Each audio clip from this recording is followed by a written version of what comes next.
Hello everyone, আসসালামু আলাইকুম। সবাই কেমন আছেন? আজকে আমি চলে আসলাম একটা পিঠা বানাতে। তো নারকেলটা প্রথমে আমি কুড়িয়ে নিচ্ছি। কুড়িয়ে নেওয়ার পরে আজকে আমি যে পিঠাটা বানাবো, এই পিঠাটার নাম রসগজা পিঠা। এটাকে আবার নকশি পিঠাও বলা যাবে, কারণ পিঠাটা অনেক ডিজাইন হবে। তো নারকেল কুড়িয়ে নেওয়ার পরে চাল ভিজিয়েছি সকাল সকাল। এই চালটা শুকানোর পরে পাশের একটা মেশিন থেকে চালটা ভেঙে আনা হবে। ভেঙে আনার পরে সেই আটা দিয়ে পিঠে তৈরি করা হবে। আর এখানে আটা গোলানোর জন্য পানি নিয়ে নিয়েছি। পানির মধ্যে নারিকেল, আস্ত নারিকেল মানে নারিকেল যে আমি কুড়ে নিলাম সেগুলো। নারিকেল কোড়া পেস্ট করি নাই, অনেকে পেস্ট করে দেয়, কিন্তু পেস্ট করার পরে মনে হয় যে খুঁজে পাওয়া যায় না, এই জন্য আস্ত নারিকেল, কোড়ানো নারিকেল, চিনি, তার মধ্যে আটা দিয়ে দিলাম। এখন ভালো করে সিদ্ধ করে নিব আটাটা। খুব বেশি শক্ত না, আবার অনেক বেশি নরম না, তবে একটু বেশি নরমই রাখবো। বেশি নরম রাখলে পিঠাটা ভেজে ভালো। এই পিঠা অবশ্য দুইভাবে খাওয়ানো যায়। পিঠা তৈরি করার পরে তেলে ভেজে, যেহেতু এর মধ্যে চিনি দেওয়া থাকে, সেহেতু এটা শুকনা পিঠা ভাজা, সেটাও খাওয়া যায়। আবার দুধে ভিজিয়ে, রসে ভিজিয়ে সেইভাবেও খাওয়া যায়, দুইভাবেই খাওয়া যায়।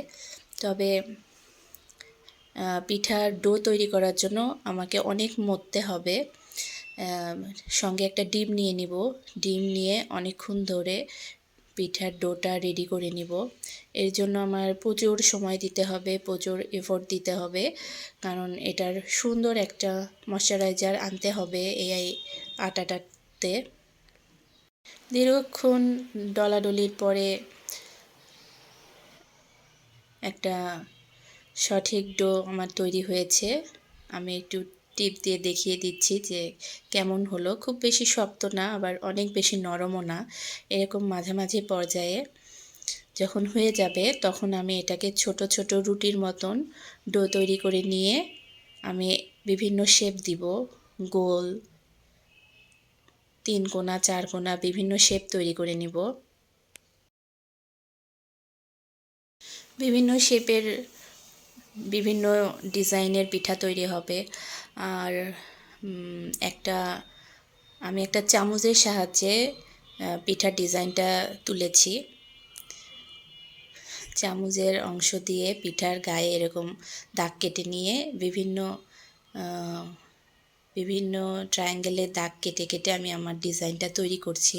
এটা অনেকে সাজে তৈরি করে, আর যেহেতু আমি ডিজাইন পারি তাই আমার সাজ লাগে না। আমি চামচের সাহায্যেই সুন্দর সুন্দর ডিজাইন তৈরি করে নিতে পারছি। আর এই ডিজাইনটাও খুব ইজি, জাস্ট শুধু একটু কাটা কাটা করে নিলেই হয়। খুব সহজেই খুব সুন্দর সুন্দর ডিজাইন আমি তৈরি করে নিচ্ছি। তারপর এগুলো আমি গরম তেলে ভেজে নিব, ডুবো তেলে একদম সব পিঠা ভেজে নিব।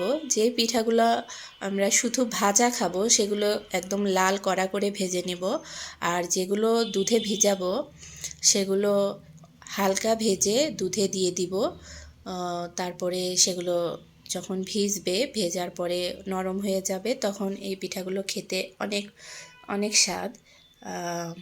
যেগুলো খালি ভাজা থাকবে এগুলোও খেতে অনেক মজা হয়, কারণ এখানে নারিকেল, ডিম, চিনি পর্যাপ্ত পরিমাণের দেওয়া আছে, তাই দুই রকমভাবেই খেতে এই পিঠাটা খুবই সুস্বাদু হয়।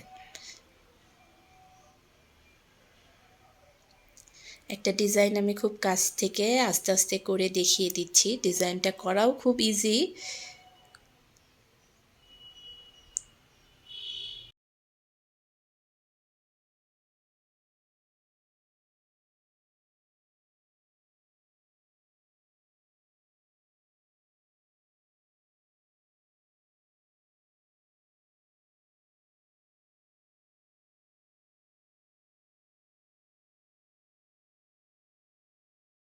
এখন ডুবো তেলে ভেজে নিচ্ছি।